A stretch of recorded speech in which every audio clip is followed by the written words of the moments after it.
চৈত্রের চাতক চাহনির অবসান। 24 ঘন্টার রেকর্ড বৃষ্টি জলপাইগুড়িতে। গত 24 ঘন্টায় 95 মিলিমিটার বৃষ্টি হয়েছে জলপাইগুড়িতে।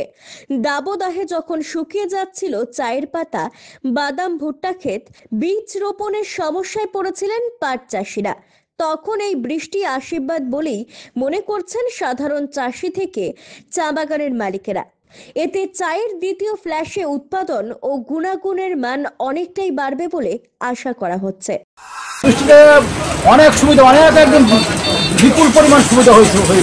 কিরকম আমার ভুট্টা করেছি, বাদাম করেছি, বাদামগুলো শুকায় যাচ্ছে, ভুট্টাগুলো শুকায় যাচ্ছে। হ্যাঁ, ভুট্টাগুলো শুকায় যাওয়াতে এখন বৃষ্টিটা হওয়াতে আমরা খুব লাভবান হয়েছে। দীর্ঘ আমরা প্রায় 1.5 মাস কোনো বৃষ্টি পাইনি।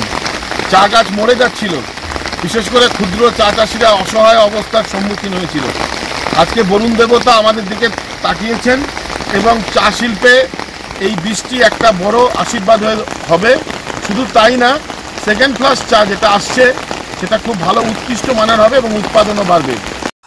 পিনাকি শীলের প্রতিবেদন, CCN তরাইটুয়া সংবাদ। আপনি কি ব্যবসা করতে চান? Jalpaiguri new Hindustan soap and chemicals এর সঙ্গে লাভজনক ব্যবসার রয়েছে সুবর্ণ সুযোগ। 75 বছরের ঐতিহ্যবাহী মানসম্পন্ন লন্ড্রি সাবান, হ্যান্ডমেড, মেশিন মেড সাবান ও ডিটারজেন্ট পাউডার নিয়ে আমরা খুঁজছি নতুন ডিস্ট্রিবিউটর। তেল ভিত্তিক সাবান, নিরাপদ, কার্যকর, জামাকাপড় থাকে নতুনের মতো।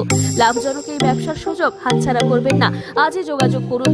নয়াবস্তিপাড়া, নিবেদিতা সরণি, জলপাইগুড়ি। যোগাযোগ নম্বর 9647800291 অথবা 9819680576।